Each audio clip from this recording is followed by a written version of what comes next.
The diplomatic vessel Harmony shuddered as it dropped out of hyperspace, the stars resolving from streaks into points of cold light. Commander Kira Voss stood at the viewport, her military posture unwavering despite the ship's violent transition.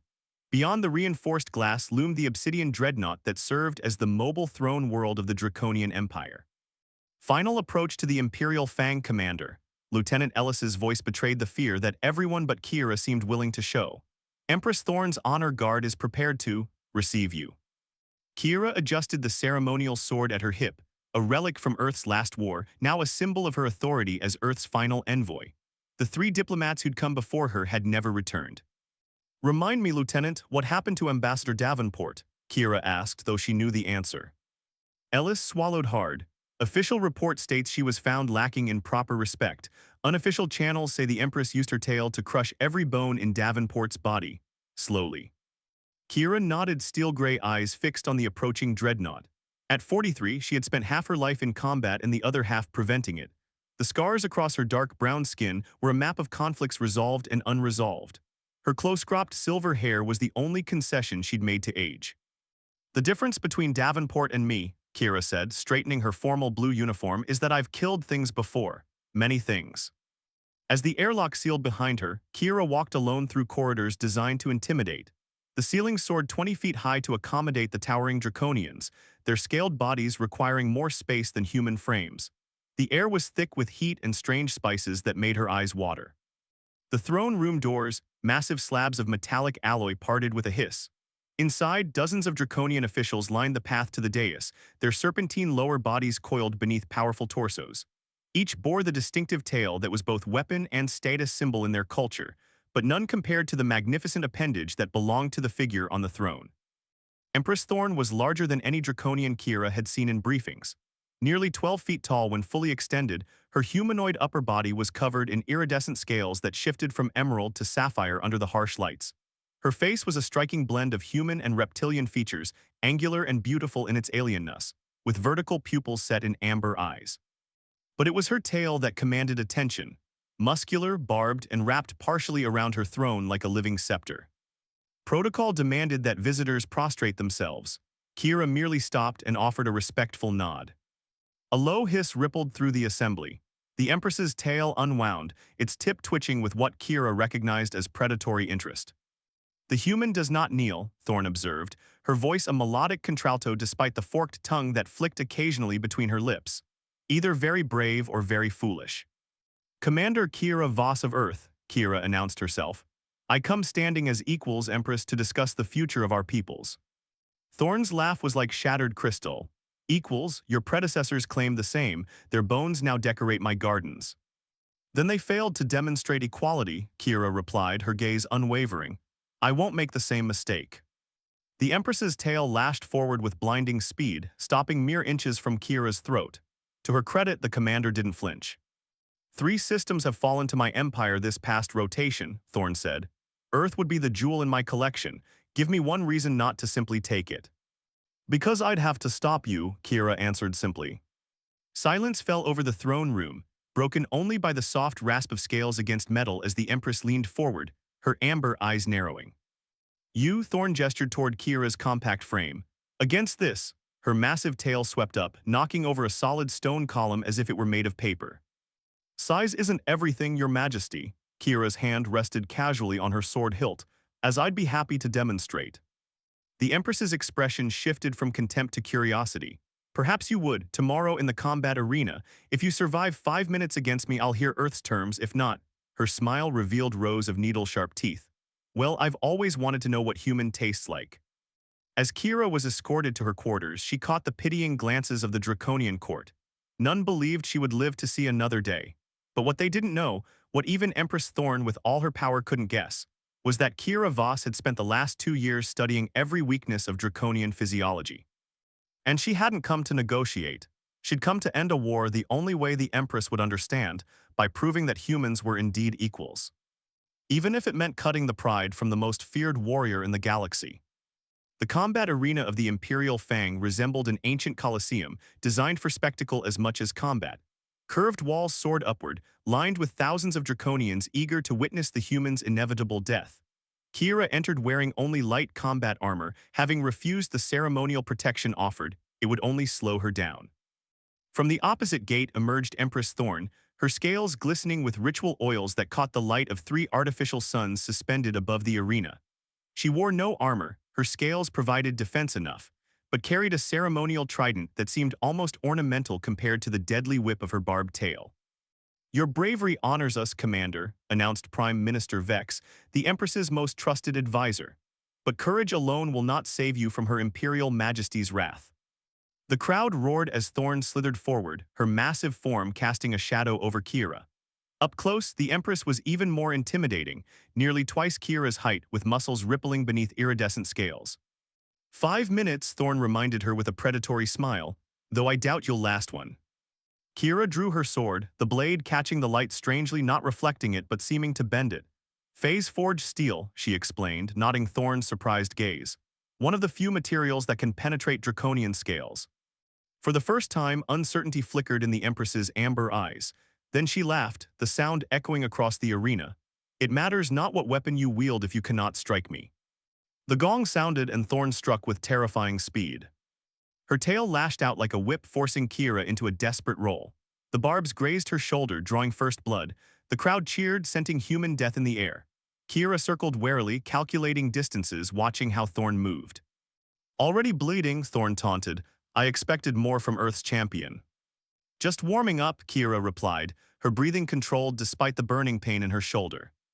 The next attack came faster, Thorn's tail sweeping low to take out Kira's legs. But this time, Kira was ready. She leapt at the precise moment, using the momentum of the tail itself to carry her forward, landing within striking distance of the Empress. Surprise registered on Thorn's face as Kira slashed with her blade. The Empress twisted away, but not before the phase-forged steel left a thin line across her torso.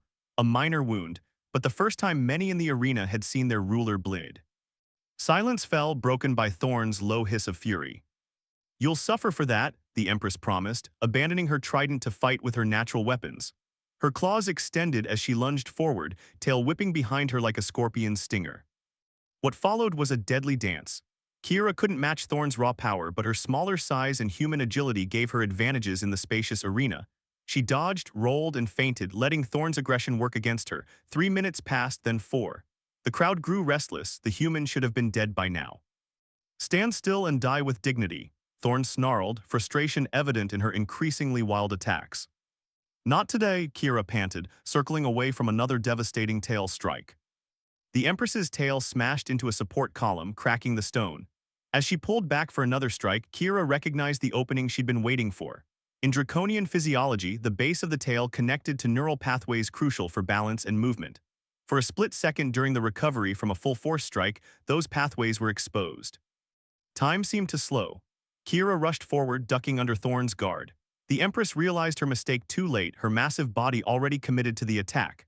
With one perfect stroke, guided by years of combat experience and months studying draconian weaknesses, Kira's blade severed the tail 3 feet from its base.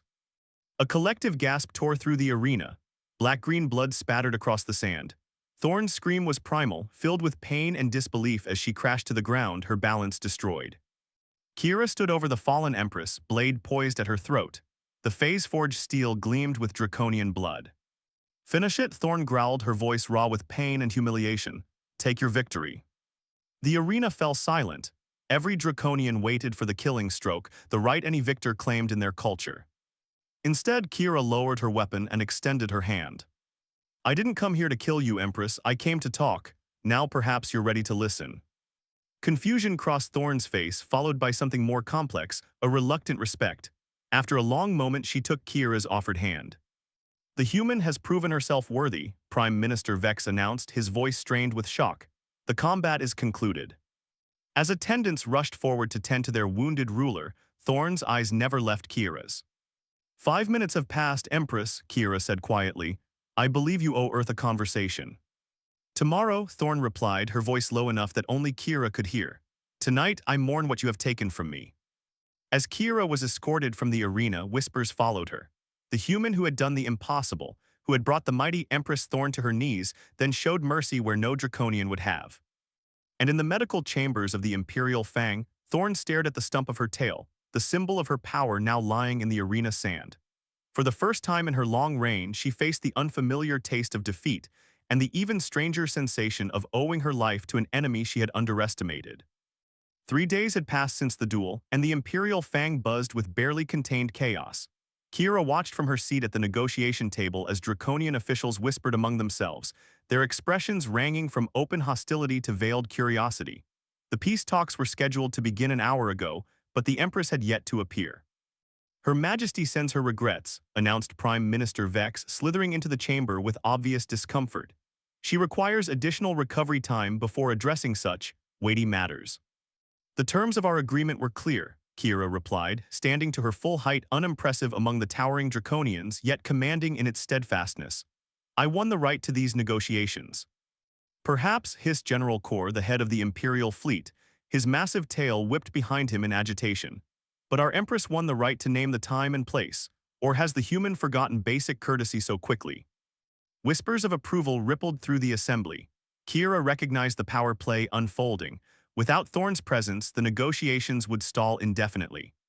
Then I will speak with the Empress directly, she declared, unless her ministers fear what might be discussed in private. The challenge hung in the air. General Kor's scales darkened with anger, but before he could respond, a junior officer hurried into the chamber and whispered something to Vex. The Prime Minister's expression shifted from annoyance to concern. The Empress will see Commander Voss, he announced reluctantly, alone. Escorted through corridors she hadn't seen before, Kira was brought to the Imperial private chambers. The guards stopped outside an ornate doorway. Her Majesty warns that her appearance may be distressing, one guard said, with what sounded almost like concern. Kira nodded and entered alone. The chamber was dimly lit and filled with aromatic steam from bubbling pools. At first, she didn't see Thorn at all, then a shadow moved near the largest pool. Come to gloat, Commander.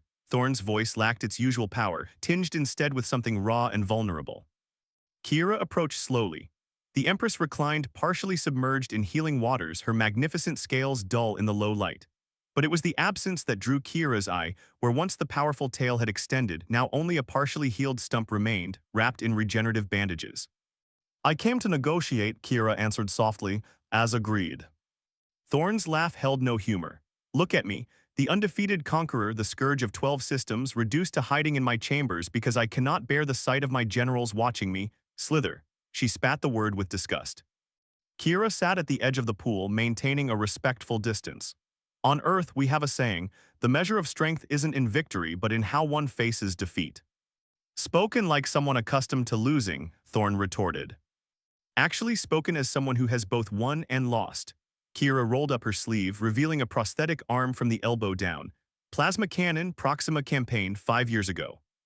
The Empress's eyes widened slightly, yet you fight as if whole. Because I am whole, Kira said simply.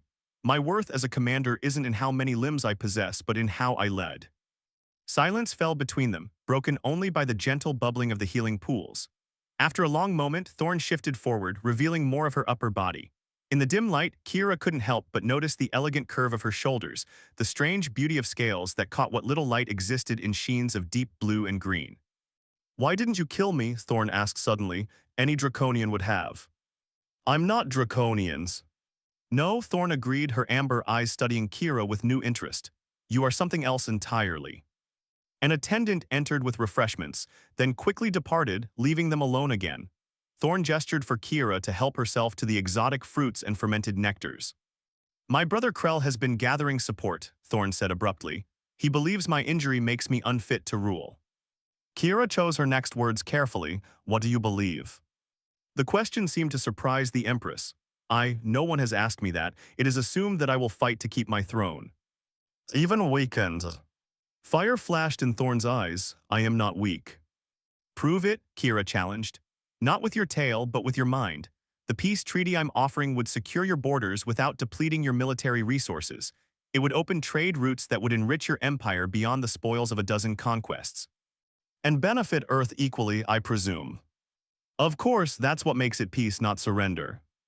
Thorn slithered from the pool, and Kira averted her eyes from the Empress's unclothed form. When she looked back, Thorn had wrapped herself in a silken robe, its iridescent fabric complementing her scales. Without her tail for balance, her movements were awkward, hesitant, yet she refused any assistance. Your proposal intrigues me, Thorne admitted, settling onto a cushioned divan. But my generals will resist. War has made them rich and powerful. Then perhaps they need a new perspective, Kira suggested, feeling oddly protective of this vulnerable version of her former enemy. Show them how this treaty makes them more powerful, not less. As they discussed strategy long into the night, something shifted between them. Professional respect evolved into personal connection. Thorne revealed a keen intelligence that had been overshadowed by her physical prowess. Kira found herself drawn to the Empress's determined resilience. When Kira finally rose to leave, Thorne caught her wrist with surprising gentleness. "Return tomorrow," she said, her voice softened from its usual imperial tone. "There is much more to discuss." Their fingers lingered together longer than necessary, an unspoken current passing between them. "Tomorrow then," Kira agreed, suddenly aware of her quickened pulse. As she walked back to her quarters, Kira wondered if she was imagining the electricity in that touch, or if the wounded Empress was awakening to possibilities beyond conquest and dominance, just as Kira herself was discovering feelings she had never expected to have for her former adversary. The peace negotiations had entered their second week, and progress was finally being made. Representatives from Earth's United Systems and the Draconian Empire sat around an enormous circular table, debating trade routes and demilitarized zones with cautious optimism. At the center of it all sat Empress Thorne, who had emerged from seclusion 3 days prior, her presence commanding despite her altered physiology. Kira watched with quiet pride as Thorne skillfully directed the discussions, demonstrating a diplomatic acumen that surprised even her closest advisors. The Empress had adapted to her injury with remarkable resilience, using a specially designed hovering throne that compensated for her compromised balance. "The Tyrellian corridor will remain under joint protection," Thorne declared, silencing General Kor's objections with a sharp glance. "Commander Voss has made a convincing case for its strategic importance to both our peoples." Kira nodded appreciatively.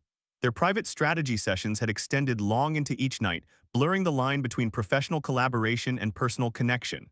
In the intimacy of Thorne's chambers, they had shared stories of their respective cultures, childhood memories, battle scars, both physical and emotional. "With your permission, Empress," Prime Minister Vex interjected, "perhaps we should adjourn for the day. The lunar festival begins this evening and tradition demands your presence." A shadow crossed Thorne's face. The festival customarily included a demonstration of imperial might, with the Empress performing a ritualistic combat dance that showcased her legendary tale. "The festival will proceed without the combat ritual," Thorne announced, her voice leaving no room for debate. "Commander Voss will attend as my honored guest." Whispers erupted among the Draconian officials. Kira caught General Kor exchanging meaningful glances with several military officers, the same ones who had been notably absent from their usual posts during the morning security rotation. As the assembly dispersed, Kira approached Thorne's throne. "A word in private, Your Majesty." Inside Thorne's chambers, Kira's concerns poured out. "Something's wrong with the security protocols. Kor's personal guard has been repositioned around the ceremonial hall, and 3 surveillance drones were disabled during the last shift change." Thorne's expression hardened. "You think he's planning something during the festival?" "It's the perfect opportunity. You'll be exposed, the crowd will be massive, and half the Imperial Guard will be participating in the ceremonial procession." The Empress moved from her hover throne, her movements more fluid now as she adapted to her new center of gravity. In the weeks since the duel, she had developed a sinuous grace that was different from before, less imposing perhaps, but no less captivating. "If Kor means to move against me, let him try," Thorne said, her amber eyes flashing with defiance. "I am still Empress." "And I'm still the woman who bested you in combat," Kira reminded her with a slight smile. "Let me help." Thorne approached, towering over Kira, yet somehow no longer intimidating. "Why do you care what happens to me? To my empire, you've secured what Earth needed in these negotiations." "You know why," Kira answered softly. The tension between them had been building for days, each lingering glance, each accidental touch sending currents of awareness through both of them. Now, with danger looming, the pretense of mere diplomatic alliance seemed pointless. Thorne's scaled hand reached out to trace the line of Kira's jaw. "Tell me." "Because I see you," Kira whispered, leaning into the touch. "Not the Empress, not the Conqueror, just you, Thorne." "No one calls me only by my name," Thorne murmured. "I have always been Her Imperial Majesty or Empress, never simply Thorne." "Thorne," Kira repeated, reaching up to touch the iridescent scales of her face. "Beautiful, brilliant, resilient Thorne." The kiss, when it came, was an exploration of differences bridged by desire. Thorne's lips were cooler than human temperature, slightly textured yet incredibly soft. Her arms encircled Kira with restrained strength, mindful of the fragility of human bodies compared to draconian ones. Kira responded with equal passion, her hands tracing the pattern of scales along Thorne's shoulders, marveling at their silken texture. The Empress made a sound somewhere between a purr and a growl, lifting Kira effortlessly and carrying her to the bedchamber. "I've never been with a human," Thorne admitted, her usual imperial confidence giving way to vulnerability. "And I've never been with an Empress," Kira replied with a smile, slowly unfastening her uniform. What followed was a discovery of alien anatomies and shared pleasure. Thorne's scales were sensitive to the lightest touch in places, while Kira's exposed skin responded to the gentle rasp of draconian fingertips. They learned each other's bodies with wonder and growing hunger, finding unexpected commonalities in their differences.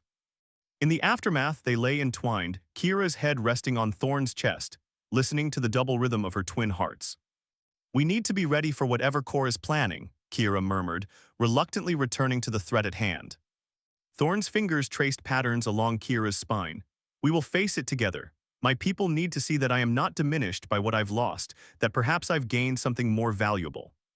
"And what's that?" Kira asked, propping herself up to meet those mesmerizing amber eyes.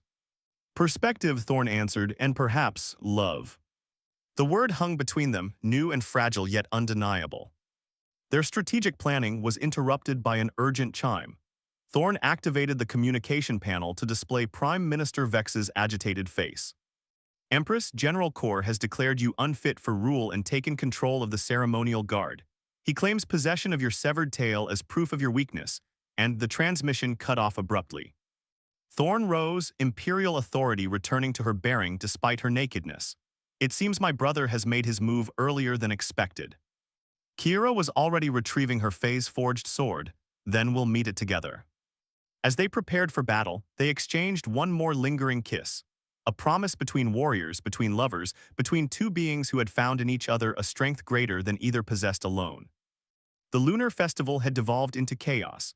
What should have been a celebration of draconian heritage had become a battleground for the Empire's future. The massive ceremonial hall was divided. Half the Imperial forces stood with General Kor, who held aloft a gruesome trophy, Thorne's preserved tail mounted on a ceremonial staff. The other half hesitated, awaiting the appearance of their Empress. "Behold the symbol of weakness," Kor bellowed to the assembled crowd. "Our once mighty Empress mutilated by a human, how can she protect the Empire when she cannot even protect herself?" From the shadows of a service corridor, Kira and Thorne watched the spectacle unfold. They had managed to free Prime Minister Vex and gather a small contingent of loyal guards, but they were significantly outnumbered. "My brother always had a flair for the dramatic," Thorne remarked drily, adjusting the lightweight battle armor she now wore, designed by Kira to accommodate her altered balance. "Though I must admit, using my own tail as a prop is particularly tasteless." "Are you ready for this?" Kira asked, checking her weapons. The phase-forged sword and a draconian plasma pistol borrowed from Vex. Thorne's amber eyes met hers with fierce determination. "I was born ready to rule. The question is whether my people are ready for a new kind of empress." They exchanged one final kiss, brief but charged with everything they might not have the chance to say again. "Remember the plan," Kira whispered. "Split their forces, expose Kor." Thorne nodded, then straightened to her full impressive height. "Prime Minister, sound the imperial fanfare." The ancient ceremonial horns blared, bringing an immediate hush to the chaotic hall. All eyes turned as the massive doors swung open to reveal Empress Thorne, radiant in battle armor, her scales polished to a brilliant sheen, her head held high despite the conspicuous absence of her legendary tail. "General Kor," she called, her voice carrying to every corner of the hall. "I hear you've been displaying my tail. Did you think I'd come to reclaim it?" Kor bared his teeth in a predatory smile. "No, sister, I assumed you'd come to surrender your crown before I take it from you." "A crown is more than a symbol, brother. It is a responsibility." Thorne moved forward with newfound grace, her movements fluid despite her altered physiology, one I have never shirked even in defeat. The crowd parted before her, murmurs rippling through the assembled draconians. Many had not seen their empress since her injury, and her confident presence contradicted the rumors of weakness Kor had spread. "The Draconian Empire stands at a crossroads," Thorne continued, projecting her voice to reach even the farthest observers. We can continue down the path of endless conquest, a path that has cost us the lives of countless warriors and the resources of a dozen worlds. Or we can forge a new way forward, one of strength through alliance, prosperity through peace. Pretty words, Kor sneered, but empty from one who cannot even stand without assistance. On cue, Thorn deactivated the subtle stabilizers in her armor, the only concession she had made to her injury, and stood unassisted before the assembly, her balance perfect, her posture regal. I stand on my own, brother, can you say the same? While all attention was focused on this confrontation, Kira had been moving silently through the shadows with Vex's loyal guards, strategically positioning themselves around Kor's forces. You allied with our oldest enemy, Kor accused, gesturing toward the humans present for the negotiations. You would make us weak like them. Is this weakness? Thorn challenged, signaling to the side entrance. The doors opened to reveal a delegation of Earth's highest military officials, arrived early and in secret at Kira's request. They were led by Admiral Hayes, Kira's commanding officer, an imposing figure whose ceremonial uniform displayed medals from a dozen campaigns.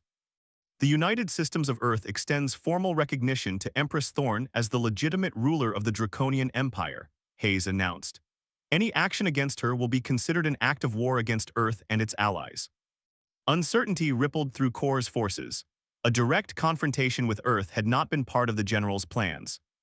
A bluff, Kor hissed, though doubt had crept into his voice. They would never defend a Draconian ruler. They would defend their ally, came Kira's voice as she stepped from the shadows, sword drawn, as I would defend my empress.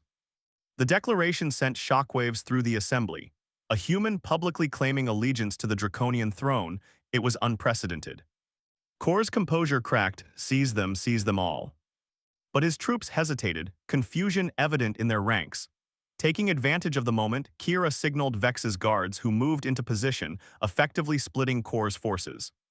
Your ambition has blinded you, brother, Thorn said, advancing toward Kor with measured steps. You see only what was lost, my tail, my traditional strength. You fail to see what I have gained. And what could possibly replace the power you've lost? Kor demanded, backing away despite himself. Wisdom, Thorn answered simply. The wisdom to recognize that true strength comes in many forms. With lightning reflexes that surprised even Kira, Thorn launched forward, crossing the distance to Kor in seconds. Though she lacked her tail's deadly reach, she had spent weeks training with Kira, developing a new fighting style that emphasized her remaining strengths, her powerful arms, her speed, her intelligence. Kor, expecting the traditional draconian fighting technique that relied heavily on tail strikes, was unprepared for Thorn's transformed approach. Before he could react, she had disarmed him and pinned him to the ground, her forearm pressed against his throat. Yield, she commanded. For a moment, the hall held its collective breath. Then, slowly, Kor's supporters lowered their weapons. Tradition demanded that the victor in such a challenge be recognized, regardless of personal allegiance. As Thorn rose, pulling her brother to his feet but keeping him firmly restrained, she addressed the assembled empire. Let this be the last battle for our throne fought within these halls. Today marks the beginning of a new draconian empire, one that values strength of character as much as strength of body. She gestured for Kira to join her. When the human commander reached her side, Thorn extended her hand. After a moment's hesitation, Kira took it, their fingers intertwining visibly before the entire assembly. Commander Kira Voss came to us as an enemy, Thorn proclaimed. She became an ally. And now, she turned to look directly into Kira's steel gray eyes, she stands as my chosen consort, binding our peoples together in more than mere political alliance. Whispers erupted throughout the hall, but they were not entirely of shock or disapproval. Many had witnessed the transformation of their empress over the past weeks, not into something weaker, but into something more complete. The peace treaty will be signed tomorrow, Thorn continued. The first step toward a future where draconians and humans stand together as equals. My brother will face justice for his treachery, but there will be no further bloodshed today. As the crisis subsided and the proper authorities took Kor away, Thorn and Kira remained at the center of the hall, their hands still joined. Consort, Kira murmured with a raised eyebrow, that wasn't part of our strategy discussion. Thorn's lips curved in a rare public smile. A battlefield promotion, Commander, unless you object. In answer, Kira rose on her toes and kissed the Empress before the entire assembly. A kiss that sealed their personal alliance even as their diplomatic one transformed two warring species into reluctant but hopeful partners. Later that night, as they lay together in the Imperial chambers, Thorn traced the scars on Kira's body with gentle fingertips. I never thought I would thank someone for cutting off my tail, she mused. But had you not, I would never have learned there are different kinds of strength. And I never thought I'd fall in love with the enemy I was sent to defeat, Kira replied, resting her head against Thorn's chest. Funny how the universe works. Not funny, Thorn corrected, drawing Kira closer into her embrace. Perfect. Outside, the three moons of the draconian homeworld rose in alignment, a rare celestial event said to herald the dawn of a new era. For the first time in centuries, the light that bathed the Imperial Fang was not the red glow of war preparations, but the silver promise of peace. And at the heart of it all lay two former enemies, one human, one draconian, who had discovered that the strongest bonds aren't forged in the fires of conquest, but in the quiet surrender of pride to love.